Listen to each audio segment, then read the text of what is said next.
Page 14. Turn to page 14. And we're going to read about poetry. And Miss Patterson's here today to help us learn a little bit more about poetry. So the book says, is everybody on page 14? The book says that poetry is written in lines and stanzas or groups of lines. This is different than prose, which follows standard rules including sentence structure. Some poems are written in free verse, which means the lines do not rhyme and have no set pattern. And they've provided some examples for us. Now, one thing I want to talk to you about. When you come to the end of a line, it does not mean that you stop. There is no punctuation there. Look at that top poem. How many punctuation marks do you see? 1. 2. There's a comma and a period, right? So we pause at the comma and we stop at the period. So that doesn't mean that at the end of a line I stop, because if I stop, it's going to sound like this. In the winter, the snow falls gently over rolling hills and once green plains. That doesn't make any sense, does it? Because you're chopping it all up. So this is how it's supposed to sound. In the winter, the snow falls gently over rolling hills and once green plains. My backyard becomes a tranquil wonderland draped in white. That doesn't mean that you rush through it either. It means that you read it because you have to breathe. So I want you to feel that natural flow. You can't make yourself keep reading it if you have to take a breath. So poetry is one of those things that you should just read naturally, and it should flow. All right, then below that is a box of a poem that is rhymed, which means that certain lines and words in the poems make the same sounds when reading it aloud. The happy cats dance and sing around the happy cat carnival ring. The fancy felines don't miss a beat. You should see their fancy feet. A kick to the left, a twist to the right, those furry creatures dance all night. I tell you what a sight to see, a dancing cat round a summer's tree. It will make you hoot and wail, and if you believe that, I've another tall tale. So you don't stop at the end of a line, even because it rhymes. You don't just stop. You have to keep going until you see punctuation. Instead of T-A-L-E, it's T-E-I-L. Yeah, And that's what's known as poetic license, because they changed the word on purpose. Why didn't they use that version of tail? Because cats have a tail. Because cats have tails. All right, I'm going to draw, and I want you to read at the top of page 15. Who's number 5? Havana, read that at the top. There are many kinds of poems, each with its own structure. There are just a few forms of poetry. A Ballad. ballad and a narrative poem written to be sung is just a typical story and has a refrain, repeated stanza. Ballads often convey strong emotions such as love or ridiculous anger. Righteous anger. A poem can be written about many things, but usually it's based on a folklore or popular legend. Okay. Number 12. Number 7. Where do you stop? An epic. Epic is an long-handed poem. It is usually about a serious subject such as events that are important to nations or culture. Many epics feature heroes who are larger than life. Examples include The Iliad and the Odyssey. These ancient poems are by Homer and the Trojan War and its heroes. All right, number 9. Poetic poems are usually short poems that express personal feelings. Sometimes they sound like they could be written to go with music. Much of Emily Dixon's works are lyrical. Yes. Number 16. Oh, did you Number 13. Narrative poems tell stories in new verse and can be short or long. One example is The Charge of the Light Brigade by Alfred Lord Tennyson, that's right. 17. A sonnet. Sonnet. A sonnet traditional has 14 lines of 10 syllables each. Some Sonnets. vary from this, but they all have a Specific. specific rhyme scheme and a number of syllables per line. Examples include the sonnet of William Shakespeare and sonnets from the Portuguese by Elizabeth Barrett. Browning. All right, one thing that you should have noticed, I'm going to ask a question to see how much you remember, but I guarantee Ms. Gay has talked about this. A lot of these poems are talked about being narrative poems. What does that mean? They tell stories and verse. They tell stories in verse. And can be short and Well, you have several different types of narrative poems. If you look there, which ones of these are narrative?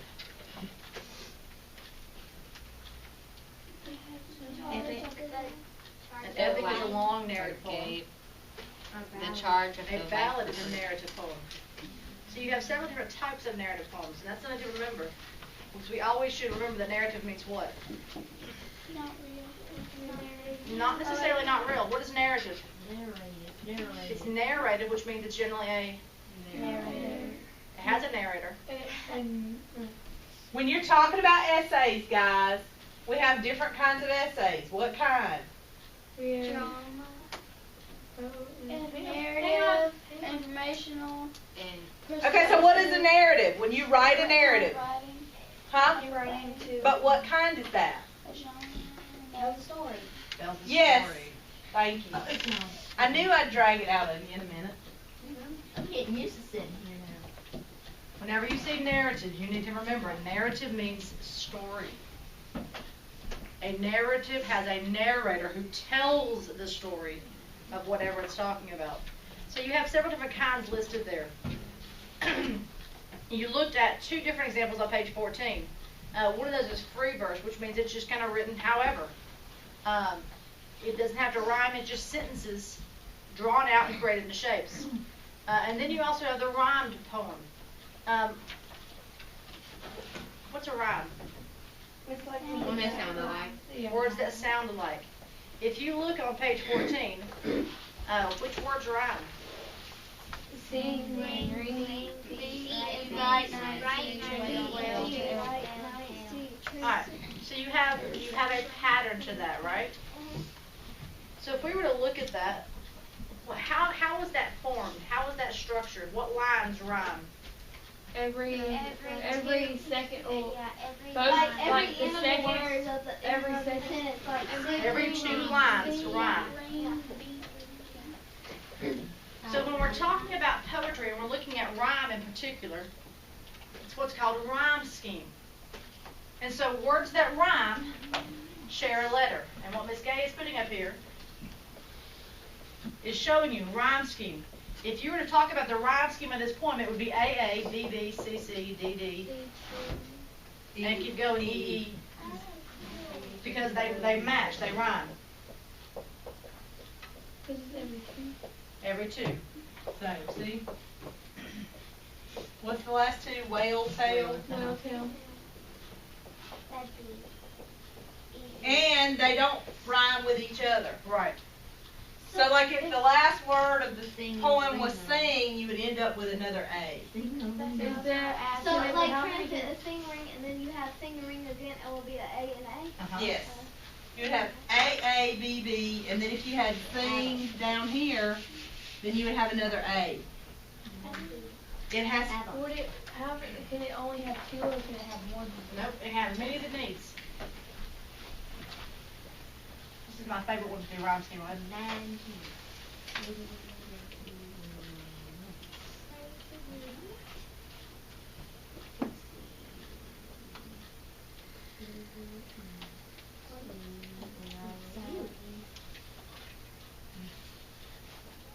And so are you. Okay, did I write that right? So what's the rhyme scheme? A, B, A, B, C, A, A, A, B, C, A. A, B, C, D, because you and Red B, don't C, have D. red. Yeah, I will hang on A, though. B, C. Are there any words that rhyme? Yes, blue and you. You, Yeah, yes, blue and you. B and Alright, so So B and C at the end. A, B, C, B. because you have these two words, these two lines that rhyme, so they share a letter. That's rhyme scheme. You will see this for the rest of your lives, at least as long as you're in school taking English. This is something to get down now. It's easy, but something that gets you in trouble. This is, all it is assigning letters to the lines based on what rhymes and what doesn't. So this is the part of poetry that we talk about, we look at, where things rhyme. Now, next year, I've got a really fun poem that I like to read called The Cremation of Sam McGee. Because Sam McGee was from Tennessee. Does it rhyme? Yes, it rhymes. And that's, where did these rhymes take place? And real. Where in the line? At the end. At the end. So you're going to have what's called end rhyme. But later on, and next year, we'll talk about internal rhyme, where the line within itself rhymes. Yeah. So it's all, so the rhyming words all in. Which Dr. Yes. Seuss does a lot of. Yes, Dr. Seuss is, and Dr. Seuss is what type of writing? Poetry. Ooh, I said that. Oh yeah, but it's Narrative poetry. because all his books are mostly poetry. All his books are pretty much poetry because they're all short lines, lots of rhyming words. But that's an example of poetry. Any ideas which it might be? Which type of poetry? Which type of that on page 415 it might be? Narrative.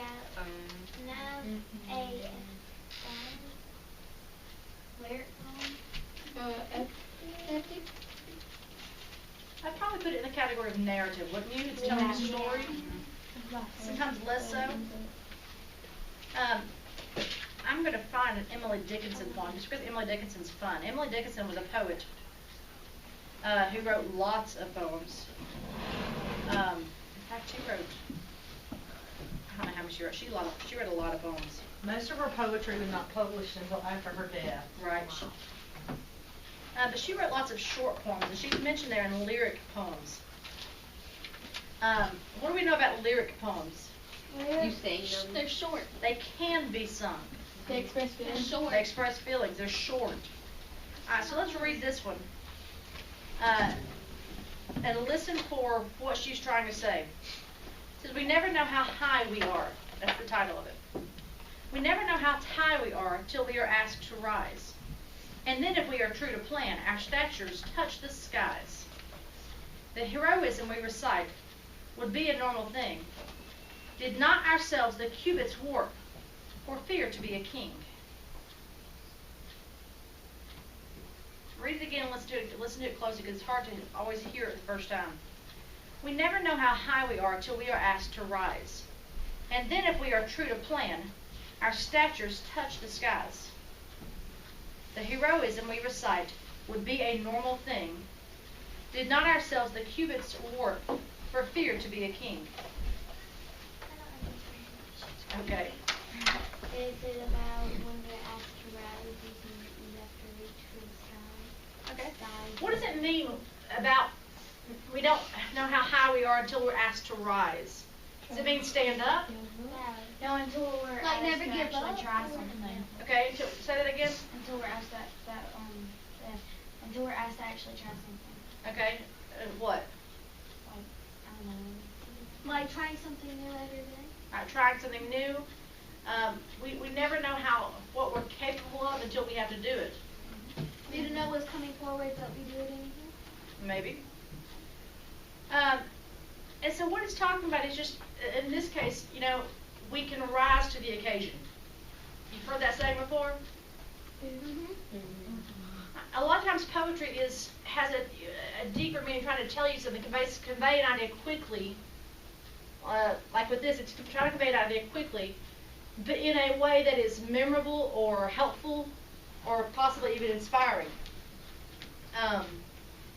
And of course, there's also, as you look through any book about poem, there's lots of other poems that were written to convey love. Lots of poems about love. Lots of poems about. Some can be funny, yeah. One of the styles of poetry. I'm not going to go into that. That's confusing. Limericks and all that kind of stuff. Now, I want to read this one. This is by William Shakespeare, and the other class had a lot of fun interpreting this. And this is probably a sonnet, right? It's a sonnet. It's written in 14 lines, and it's one of my favorites because y'all are going to think this guy, oh, this is mushy, but I like it. Shall I compare thee to a summer's day? Shall I compare thee to a summer's day? Thou art more lovely and more temperate. Rough winds do shake the darling buds of May, and summer's lease hath all too short a date. Sometime too hot the eye of heaven shines, and often it is his gold complexion dimmed, and every fair from fair sometimes declines, by chance or nature's changing course untrimmed. But thy eternal shall not fade, nor lose possession of that fair thou ownest. Nor shall death brag thou wanderest in his shade, when in eternal lines to time thou growest. So long as men can breathe or eyes can see, so long lives this, and this gives life to thee. So who is he talking to? Well, first I thought he was talking to, like, somebody he liked or something. Somebody he likes, okay? And what's he saying? He likes them a lot. That they're pretty. And he's comparing them to what? Nature. Summer. Okay, so summer. And so now that you kind of know what he's talking about, we're going to read it one more time. Shall I compare thee to a summer's day? Thou art more lovely and more temperate. Rough winds do shake the darling buds of May, and summer's lease hath all too short a date.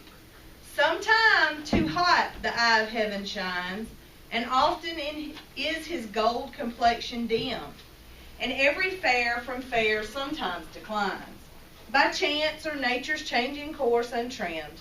But thy eternal summer shall not fade, nor lose possession of that fair thou ownest, nor shall death brag thee wanderest in his shade, when in eternal lines to time thou growest. So long as men can breathe or eyes can see, so long lives this, and this gives life to thee. That is so sweet. Isn't it beautiful? Yeah. He's talking about somebody that he thinks is beautiful, and that no matter what, even if the sun goes away, the fairness of that person will never be dimmed. It's a beautiful poem. But poetry is one of those things you can't just go, oh, that's stupid, and put it down. You have to read it. And then you have to read it again. So you know we've been talking a lot about rereading and going back over and making sure you understand. Poetry is a lot of that. Because even Miss Gay, I've looked through some of these things in this book, and I read it one time and I go, oh, I got to read that again. Mama, read the Jabberwocky. We've read the Jabberwocky. I know. We've read the Jabberwocky. I like it. I haven't heard It's it. a very good nonsense poem. I I haven't read that to you. No, not yet, but you read it to us last year. Never heard of it. Jabberwocky. Does anybody know where it comes from or who wrote it? No, but I know what it is. I know it was from the Alice in Wonderland. That's not Alice what in I'm saying. Wonderland. So who wrote that? Who wrote Alice in Wonderland? No, his name is Lewis Carl. Carol. Carol. "'Twas brillig in the slithy toes did gyre and gimble in the wave. All mimsy were the borogoves in the moan raths outgrave. Beware the Jabberwock, my son, the jaws that bite, the claws that catch. Beware the Jewjew bird, and shun the frenuous bandersnatch. He took his vorpal sword in hand, long time the maxim foe he sought. So rested he by the tum-tum tree, and stood awhile in thought. And as in uffish thought he stood, the Jabberwock with eyes of flame came woofling through the tulgey wood and burbled as it came. 1, 2, and through, the vorpal blade went snicker snack. He left it dead, and with its head he went galumphing back. And hast thou slain the Jabberwock? Come to my arms, my beamish boy. O frabjous day, Callooh Callay, he chortled in his joy. 'Twas brillig in the slidey toes, did gyre and gimble in the wave. All mimsy were the borogoves, and the mome raz out grave. I like the tum-tum tree. That's a... Now, do you have any idea what that poem was about? No. It was about things. It was about things. But it does give you a sense of what's going on, right? Yes. Was it a happy poem? No. Yeah. Okay, what kind of poem was it? It wasn't really sad either. Maybe not funny. Was it about war? Yes. So we're talking about some action going on, right? He said. If you look at the poem, there's a lot of punctuation. There's a lot of exclamation. Oh yeah, the Jabberwock, the little dragon. Why do you think the stanza was repeated at the end? Did you notice that the first stanza was repeated at the end? Yes. Because it's like, it has, it, I can't say it, I don't know how to say it. Why do your parents repeat things? So you understand. So you would hear it more clearly? To emphasize a point? To make sure you got it.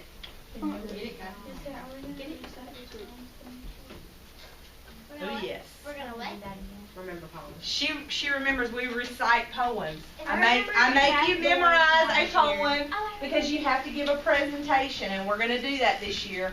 And what I do is I give you a choice. I let you choose from a list, and it works really well. The class does a really good job. Are they long?